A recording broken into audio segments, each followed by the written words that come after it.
This makes it a bit more... Okay. Right, are you ready? Yeah, I'm ready. Go. We were going on holiday. This is relevant. We were going on holiday for the weekend.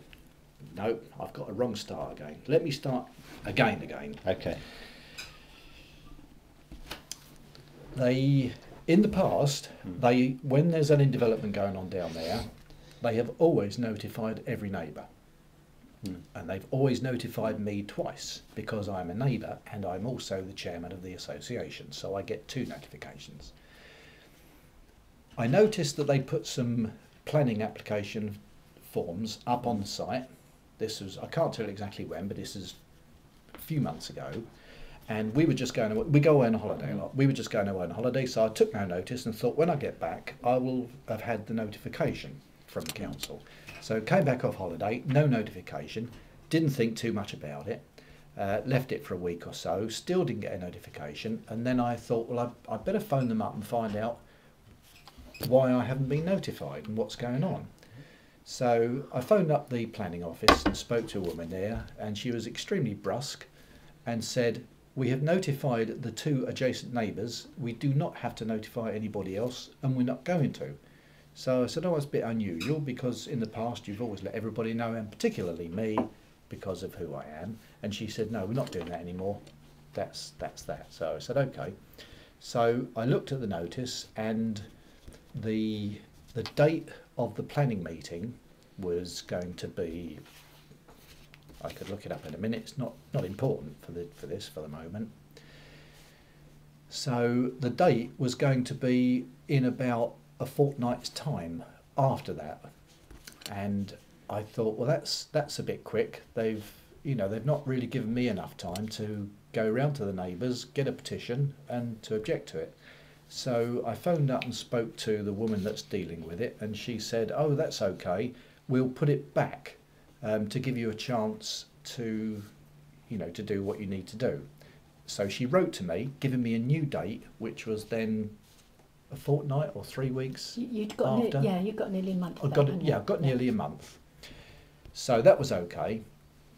So then we're going to go on holiday again, and I had to get it in on a Friday, a particular Friday, because that was within the deadline. So I actually took the petition down 1 week beforehand on the Friday and took it into the office by hand, because I've stopped writing letters. I've started taking stuff in by hand and giving it to somebody because they, for obvious reasons. So that was okay. I think that might have been actually the Thursday. Doesn't matter what it was, but we're here and we're getting prepared to go away on holiday. We've got. It was a Wednesday, wasn't it? It was a Dawn Wednesday. come down. That's it. We're just here. We've got the car loaded up, ready to go, and we can't quite go because we're babysitting a couple of the children.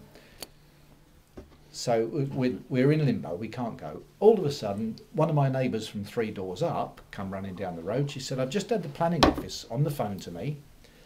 She said, "The planning you've put your petition in, and the planning meeting is tonight." So I said, well, "No, it can't be tonight. I've got a letter here putting it back a month from the planning office." So she said, "Well, they just rang me." I said, "Well, why have they rang you?" And they said, "Well, they haven't got your haven't got my phone number." So I thought, that's a bit bloody ridiculous. Of course they've got my phone number. And how have they got your phone number? And she didn't know. And it dawned on me afterwards that on the petition it's got everybody's name and address. So they must have gone down the petition until they found somebody in the phone book, and they phoned her up. Anyway, she said, "Well, this is the woman that rang me. Her name was whatever it was. Give her a ring." So I rang up and said, "What's going on?"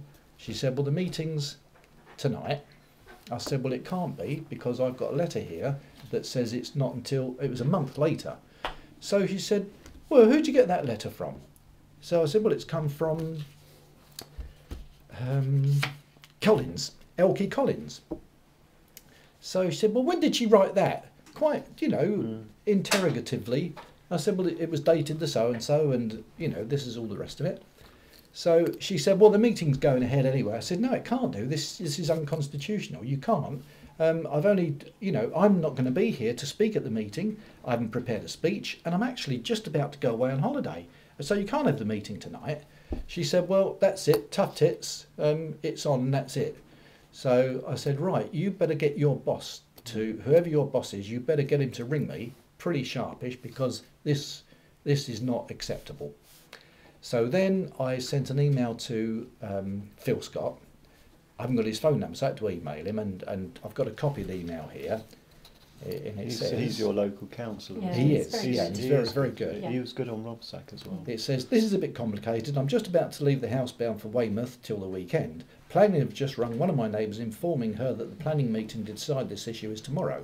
This is the first I've heard of it. I have a letter from planning giving us till the 26th to object. Yesterday I delivered a petition. I've also written to Cookson several letters to which he doesn't reply. So, Incredible. before he got back to me, I've objected to this strongly. Crawford has just rung me, you know who Crawford is. Yeah. Crawford just rung me back, and the essence of the conversation was that the meeting will go ahead regardless, and a decision will be made. If any objections are made after that, they will be taken into account. That's not really how the planning system's supposed to work. It is isn't. it? I mean, It's how just- can they make a decision and then look at the objections afterwards? How did they know you were going on holiday as well? That's what I think. I think they knew. Now, this It is happened several times. this is really Yeah. funny. Not several times, more than several times. Every time I'm on, this is going back to the You 1980s. are quite upfront though. You'll say, you know, I can't come that week because I'm on holiday, or so. Yeah. You know they. Yeah. They know. They probably note it in a diary. Yeah. I can remember being in Gran Canaria and Wendy rang me up That's and right, said yeah. that. And, Yeah. you know, anyway. I'll just pause it a minute because I think we've got some excellent information on the poor notification and really maladministration or or basically cheating that's gone on here. And we'll just pause this and continue in a minute.